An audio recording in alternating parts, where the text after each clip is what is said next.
Nathaniel Gorham's turn in the chair began not with trumpets, but with the small, exacting necessities that keep a weak government from collapsing into embarrassment. The famous man elected to preside, John Hancock, emblem of independence, governor of Massachusetts, a name large enough to be a logo, was largely absent, held at home by illness, comfort, and the quiet calculations of a state politician who knew where his power actually lived. Congress could not wait for a celebrity's joints to loosen. It needed someone who would come to the room, count the votes that existed rather than the ones a letter promised, and convert the country's nervous energy into minutes, resolutions, and dispatches that made the semblance of union feel a shade more real than the day before. Gorham, a compact Charlestown merchant with a ledger's memory and a neighbor's practicality, took the gavel in the absence of the president, and did what New England men do when ceremony fails them. He set a rhythm and held it. In late 1785 and into 1786, first as acting chair under Hancock's airy title, and then as president in his own right, he gave the Confederation precisely what it could actually use: speed, order, candor without theatrics, and the courage to admit that the frame itself was failing and needed something sturdier than exhortation. He had been bred for the unglamorous kind of authority. Born in 1738 in Charlestown, within smelling distance of Boston's wharves, Nathaniel Gorham came up through the counting house rather than the college. He learned arithmetic in service of invoices, geography in service of cargo, and human nature in service of credit. His world trained him to know the difference between a promise and a payment, a contract and a hope. He bought and sold on the waterfront, kept his word because a merchant without reputation is a man without oxygen, and learned the politics of proximity, how to arbitrate quarrels between men who would see one another tomorrow in the same tavern and could not afford to make hatred permanent. When imperial policy turned the harbor choleric in the 1760s and 1770s, Gorham did not pretend to be a theorist of sovereignty. He was a citizen who wanted a government that didn't insult him and a market that didn't cheat him. He entered town committees, helped organize boycotts that felt like civil commerce rather than riot, and drifted by degrees from protest to administration. The war pushed him, as it pushed many practical men, out of the shop and into the council chamber. He sat in the Massachusetts General Court, on the Board of War, on committees that requisitioned meat and powder and settled the miserable arithmetic of who would be paid in what and when. He learned how to say no without making an enemy who will never forgive. In 1782, he took a seat in the Continental Congress, returned home, and then came back again in 1785, just in time to watch the national body discover what peacetime would really mean for it.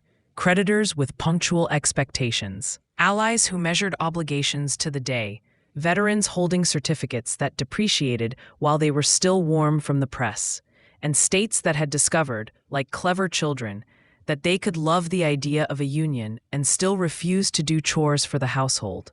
He entered a Congress, determined not to perform melancholy, and he set about refusing it. Hancock's second national election in November 1785 had been, in one sense, a pious act of remembrance. The delegates hoped prestige could add ounces to a scale that had too often favored state convenience over national duty. When the prestige did not appear in person, Congress reached for a custom that suited its habit of mild fictions. It installed a chairman to preside in the elected president's absence and kept the business moving as if the bones of the office mattered more than the flesh. Gorham took that role with the instinct of a man who has chaired town meetings where delays breed wrath. Start on time, keep the docket short and moving. Do not permit the second speech to repeat the first.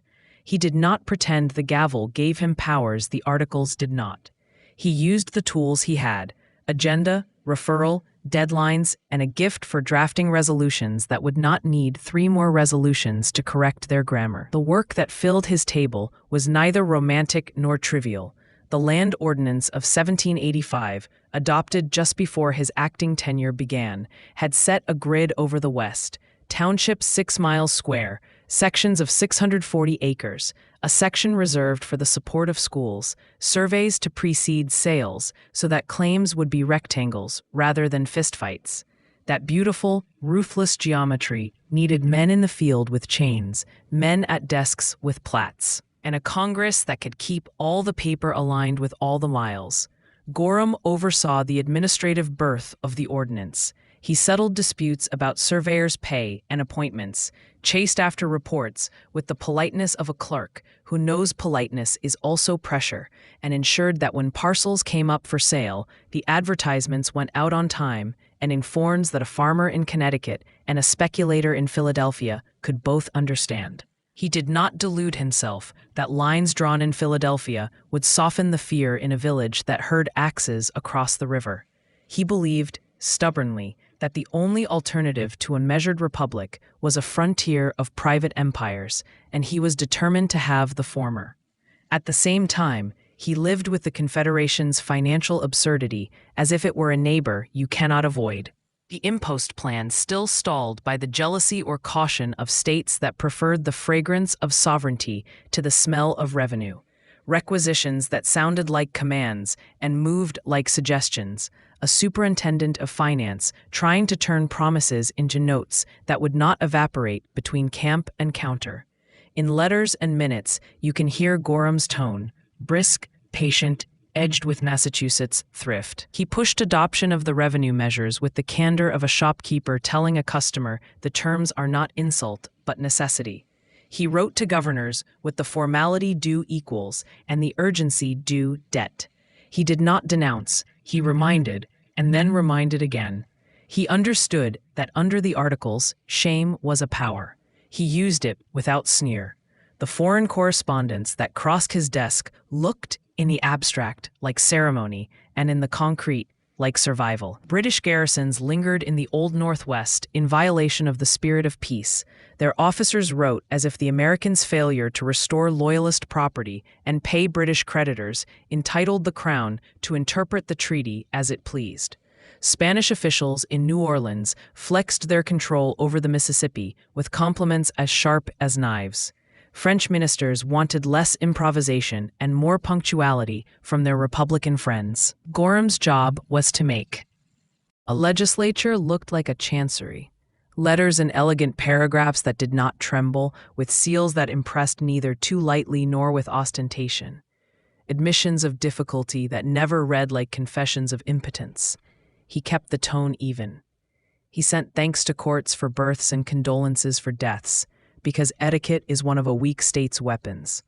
Act like a nation long enough, and other nations will act as if you are one. None of that would matter if the national chamber could not do the plainest thing a legislature does: sit and decide. Here Gorham's experience in Massachusetts paid out daily. He kept quorums alive in months when roads were rivers and taverns were warm. He sent discreet notes to laggard delegates, offering no sermon and no excuse, just the pointed arithmetic of absence. He coaxed committees into reporting on the day they had promised rather than the day they preferred. He cut long speeches short without humiliating the speaker. The Confederation lacked an executive in the modern sense. The President of Congress was a moderator with a pen. Gorham used the pen like a metronome. In a government where action depended on tempo as much as on law, he kept the time. The West, which had been drawn into squares on paper, remained a tangle on the ground. Treaties at Fort Stanwix in 1784 and Fort McIntosh in early 1785 had written borders that native nations did not uniformly accept, and that American settlers bent as easily as a twig. Militia officers wrote letters that read like complaints and like boasts. Territorial speculators wrote letters that read like patriotism and like invoices. The administration of the West required a kind of double vision: respect for the fact that the land was already home to sovereign peoples with their own claims and consciences, and insistence that the United States act through rules, not through whoever had the most rifles that week. Gorham presided over the ratification and revision of instructions to commissioners, weighing words that were never quite equal to the task. He was not naive. He had seen men's appetites draw borders faster than surveyors could. But he remained convinced that if the Union did not insist on method, then violence would. The articles he signed were small barriers against a flood. He signed them anyway.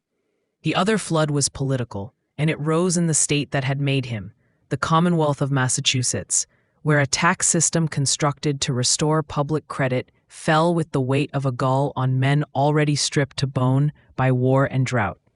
In the summer and fall of 1786, while Gorham's national chair still creaked under him, and then shortly after he took the office in his own name, Western Massachusetts filled with petitions, then with musters, then with marched threats against courts that, to the farmers who gathered in fields, looked less like instruments of justice than like stamping presses for foreclosure writs. This would become, soon enough, the episode named after a captain, Shays, though the discontent exceeded any one man and any one county. Gorham watched the crisis ripen with a double obligation. As presiding officer of a national body that had not the slightest power to keep a single state's peace, and as a Massachusetts politician who knew every inch of the road between Charlestown and the Connecticut Valley, and the ways a sheriff can be both a citizen and a symbol. He did what a national officer could do under the Articles. He kept Congress poised to receive any legal request for aid. He ensured that intelligence moved quickly from Boston to the chamber and then outward to the states. He drafted resolutions that said, with careful plainness, that a republic cannot endure if courts are shut by crowds, that liberty as practiced with pikes is indistinguishable from license. He did not scold. He refused to flatter the insurgents with words that made their methods sound like rough virtue. He understood the economic grief under the rancor. He had balanced ledgers through too many lean seasons not to understand, but he refused to let the national record excuse the assault on process. It is easy, from distance, to accuse a merchant of siding with credit against people. The deeper reading is that he sided with forms because he had watched what happens in a port when forms die. The strong take what they can. The weak pretend they consent, and the market becomes a rack. By May 1786, the fiction of acting had worn thin, and Congress, weary of waiting for Hancock's health to change the weather, chose Gorham president. The title changed little about the work. It changed the temperature. He could speak with a clearer voice when foreign ministers called, and he could sign with a less apologetic hand. The calendar did not forgive him for the promotion. The impost still languished, dependent on unanimity that had become a joke told by men too tired to laugh. New York guarded its harbor revenues as if sovereignty were a chest of coins. Rhode Island, suspicious of any instrument that put national fingers on local trade, preferred sermons to signatures. Gorham persisted, not with grand speeches that would please posterity, but with the weary pastoral tone that says, again, "Your honor is arithmetic, and arithmetic is destiny." He was part of the growing consensus, shared by Hamiltons and Madisons and Jays and Washingtons, and even by reluctant statesmen who feared consolidation, that the country could not be governed by a Congress which had to beg to be in session and beg again to pay the candles. The Annapolis Convention, called in September 1786, ostensibly to talk about trade barriers among the states, and actually to talk about the structural impossibility of solving them under the Articles, arrived within his tenure. He did not summon it, he did not attend, but he helped ensure that when its thin attendance chose, at Hamilton's pen and with Madison's breath behind it, to recommend a broader convention at Philadelphia in May. The national body did not swat the suggestion as an insult. He guided Congress toward the resolution that gave the Philadelphia meeting a legal fig leaf large enough to clothe a revolution of forms, for the sole and express purpose of revising the Articles of Confederation. He was too honest to think the word revise would survive first contact with a quorum of ambitious mechanics. He was wise enough to know that a frank authorization to write a new constitution would have torn the country along its anxious seams. His gift was to manage the passage from what the law said to what the law needed without breaking either. None of this meant he was a theorist. He was a manager with a tolerance for truth. He said aloud, sometimes in private letters, and sometimes in the way he arranged the agenda, that the center could not live on compliments, that a nation cannot borrow forever on character, that the articles made dignity performative rather than enforceable. When critics called him a closet monarchist, which they would later, when rumors traveled ahead of the Philadelphia meeting and anti-federal fears needed faces to attach to, he could point to a record of Republican habit, rotation in office, insistence on committee controls, a merchant's suspicion of grand designs. The point was not that he loved a strong executive for its own sake. The point was that he had held the weakest of presiding offices and knew that a state cannot be run by minutes alone. There was another side to him, less visible in national chambers and more vivid in the ledger books of New England, his appetite for land. After his national service, he would join Oliver Phelps to purchase from Massachusetts the Commonwealth's preemption right to a vast tract in western New York, the famous Phelps and Gorham Purchase of 1788. That plan, mixed of speculation, hope, and the dream of a gentry built on title rather than on cargo, would end badly for him as depreciation, hard terms, and the deep uncertainty of Indian title combined to crush the enterprise. But in 1786, the urge already stirred in him, a sign that the new nation's future was not merely in laws and ports, but in the great interior. If that ambition reads uncomfortably now, it read as ordinary then. You saw in the grid and in the bargains a chance at stability and at legacy. He pursued it the only way he knew, by paper first. Even in that, he behaved as the same man who had held the gavel, attempting to turn appetite into contract rather than into conquest, insisting that signatures precede settlement even when signatures were, in practice, preludes to dispossession. In the chamber, he was remembered as unflappable and unpretentious, a New Englander without the chill that makes other men bristle. He spoke without ornament and favored verbs over adjectives. He treated Southern planters with the same measured courtesy he used for Connecticut ministers. He had the knack, rare and precious in small rooms, of letting a man's pride remain intact after you have told him no. He was not above annoyance. He could, in private, be tart about delegates who loved the sound of their own scruples more than the nation's needs, about states that imagined their harbors' tides could be regulated by local moonlight, about the way petty insults between delegations swelled to consume days while the Treasury's chest sat moth-bitten. But annoyance never wrote his public sentences. He saved those for the business that might keep soldiers paid in something better than promises and keep foreign courts from treating the United States as an entertaining experiment. To seem a dignity of his year, it helps to imagine a day in the middle of it, no particular date, with nothing spectacular on the docket. The chamber is thin. Weather, illness, the elastic demands of state legislatures that pull delegates home for a vote. He surveys the benches, counts silently, a quorum by the skin of its teeth.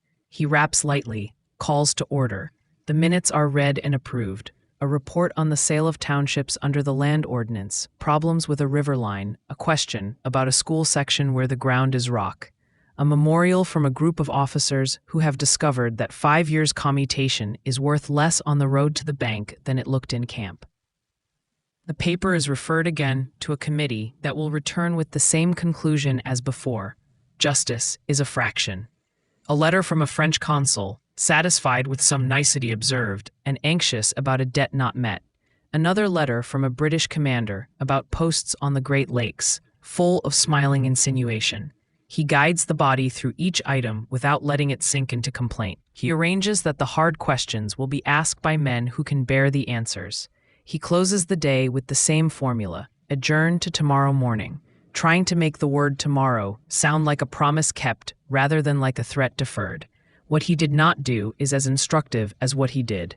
He did not romanticize the articles into a charter they were not. He did not pretend the Union could be saved by more celery in its diet. He did not turn his chair into a rostrum for self-advertisement. He did not pick gratuitous fights with men whose votes he needed to keep even the simplest resolutions alive. He did not scold the public, though he had good cause, smugglers who called themselves patriots, statesmen who called themselves Republicans while behaving like viceroys, newspapers that preferred rumor because it tastes better than budget. He did not indulge the fantasy that virtue could replace revenue. He did not confuse civility with delay. His firmness was the sort you notice only when it is missing.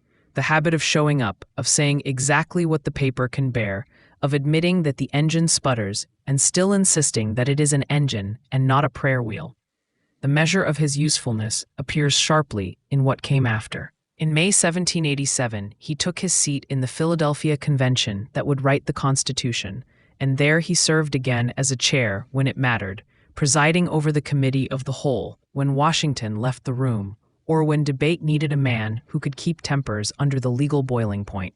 He did not design the new frame by himself. No one did. But the document's texture, the way it assumes that meetings must be held, that officers must exist, that budgets must be made of numbers rather than wishes, bears the impress of men like Gorham, who had spent the previous years discovering how thin a nation can be before it disappears. He supported the new charter because it gave the center the two things he had lacked: a purse to be held in common and an executive to be blamed when blame was necessary. He did not worship either. He recognized their utility. He returned, after national service, to commerce and to that great land scheme that would leave him poorer than he had arrived. There is a soft tragedy to that ending. A man who had labored to make paper into power undone, in part by paper that could not force the future into the shape he wanted. He died in 1796, not old by the standard of his century, and not nearly celebrated enough by the standard of ours. He left behind no grand treatise, no quiver of letters directing armies or lectures on liberty that modern schoolchildren recite. He left habits. He left a record that, read straight through, sounds like a steady drum in a season, when a steady drum may be all that kept the marching from scattering into a crowd. To say that he was an acting president is to risk shrinking the achievement into a footnote.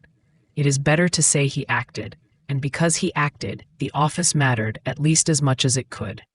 He took the chair when a famous absence might have made Congress ridiculous, and made it, instead, slightly more serious than its powers justified. He shepherded the great of the West from theory into practice, so that the schools that would teach the children of a republic were assigned ground before the churches or the taverns. He kept the foreign correspondence crisp enough to be believed, and domestic resolutions prompt enough to be respected. He looked directly at the article's weaknesses and helped arrange the legalities that allowed the country to replace them without pretending that revolution was repair. He's the kind of man a republic too easily forgets. Neither saint nor villain, but the neighbor who runs the meeting, balances the account, and knows when to adjourn before the room turns sour. If you want a final image, let it be this: the tall window open a few inches to admit air that smells faintly of the harbor, the sound of cartwheels on stone, the scrape of a chair as a delegate rises to propose one more amendment to language that has been polished enough. Gorham's fingers resting on the table, not drumming, simply there, his eyes moving from speaker to clerk to the paper that will outlast them all. His voice, when he uses it, placing the question cleanly so that even a man who will vote no feels that his no has been given a fair hearing. This is how weak governments survive long enough to become stronger ones. By the daily courtesy of exactness, by the discipline of schedules, by the refusal to let the perfect become an alibi for indolence. Nathaniel Gorham practiced that craft without complaint. He left behind a nation better able to practice it for itself.